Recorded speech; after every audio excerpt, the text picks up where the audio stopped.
C'est en Côte d'Ivoire, ici, on a vu des gens en armes exiger que Ouattara leur donne les 12 millions qu'il leur a promis. Du fait qu'ils ont pris des armes pour pouvoir défendre son pouvoir, du fait qu'ils ont pris les armes pour pouvoir l'installer au pouvoir. Ils ont exigé que Ouattara donne leur argent. En l'espace d'un mois, ils étaient 8400. Ouattara s'est décarcassé de sorte à trouver l'argent pour pouvoir leur donner ce qui équivaut, bien entendu, à près de 100 milliards de francs CFA. Ouattara a distillé cet argent-là. Où il a pris cet argent, on ne sait pas. Aucun ministre, que ce soit ministre de la Défense ou ministre de l'Intérieur, n'est venu à la télé pour dire qu'il ne comprennent pas pourquoi est-ce qu'ils doivent leur donner cet argent-là et que s'ils les donnent à eux, ils doivent donner aussi à tous les militaires de Côte d'Ivoire. Il n'y a pas eu ces débats-là, non. Mais pour les enseignants, on vient s'asseoir à la télé aisément, on raconte sa vie, on raconte des bêtises en disant que oui, on essaie de trouver des terrains d'attente, on essaie de discuter. Oui, les enseignants trouvent que c'est long, mais c'est long parce que c'est long. Ils ont le droit tout de même de donner une estimation du temps que vous êtes en train de prendre pour analyser les choses. Oui, il faut des experts. Oui, il faut ceci. Quelqu'un te dit que le salaire que tu lui donnes, là, ça ne permet pas de vivre dignement. Ça ne permet pas de s'occuper de ses enfants. Ça ne permet pas de pouvoir aller au travail tous les jours parce que le transport augmente tous les jours à Abidjan. Ça ne permet pas de se loger, de vivre dignement. Donc, à la place d'une augmentation de salaire, il demande une prime. Une prime pour reconnaître tout l'effort qu'il est en train de faire. Vous dites non, que vous allez négocier. Oui, le ministre dit que elle est partie en deuil. Mais si tu es en deuil et que tu estimes que cela réduit ta capacité de travail, mais démissionne. C'est aussi simple que ça. Parce que quand ton parent est mort, désolé pour ton parent, mais on n'en a rien à foutre de ton parent qui est mort. Ça ne paye pas nos factures, ça n'envoie pas nos enfants à l'école, ça ne règle pas nos problèmes de la vie qui sont de plus en plus difficiles parce que le président Ouattara se met toujours à la télé pour mentir aux Ivoiriens. Il se met à la télé, il ment.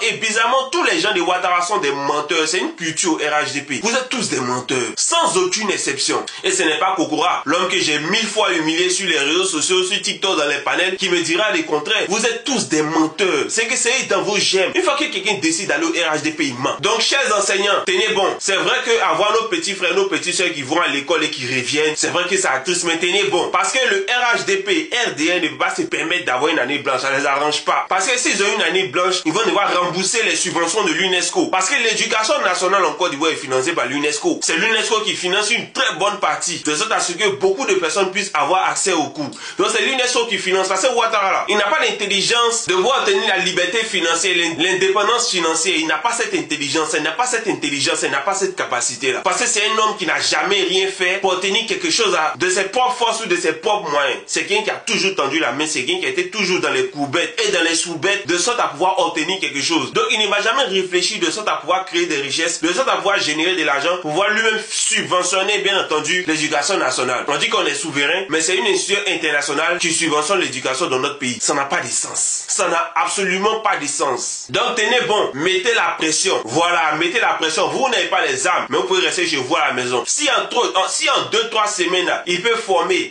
de nouveaux professeurs, de nouveaux instituteurs et institutrices pour aller dispenser les cours, qu'il le fasse. Et puis on va voir ce que ça a donné. Mais vous restez chez vous à la maison. Voilà, restez chez vous à la maison. Vous n'êtes pas obligé d'aller au travail. Tant qu'ils n'ont pas revu votre situation, restez chez vous. C'est ça qui est la vérité. Donc ici, on est là pour soutenir tous les enseignants, tous les professeurs qui sont inscrits dans cette démarche. Et quant à vous, les lâches, vous connaissez pas le RHDP, comme ils sont rancuniers. Ils vont dire que vous étiez eux hier. C'est toujours comme ça. Donc si vous voulez là, vous suivez la grève. Si vous voulez rester chez vous à la maison, c'est pas grave. Mais l'essentiel est que soit vous le faites, soit vous le faites pas. Parce que même si vous résiliez après, à dire non, bon, nous on n'était pas dedans, hein, mais eux les gars sont en tête. Vous connaissez pas RHDP. Demandez à comment on appelle ce bâtard là. J'ai oublié son nom même. En global. Demandez en global, il va vous dire quelque chose. Le RDN, tout rancunier. Eux ils donnent pas le lait. Eux ils donnent pas le lait. Tu as fait une fois, 1000 fois tu leur as fait du bien. Une fois seulement tu as dit non. Et ils mettent ça en cœur. Donc courage à vous chers amis. Courage et puis continuez la lutte. On va jusqu'au bout. Merci.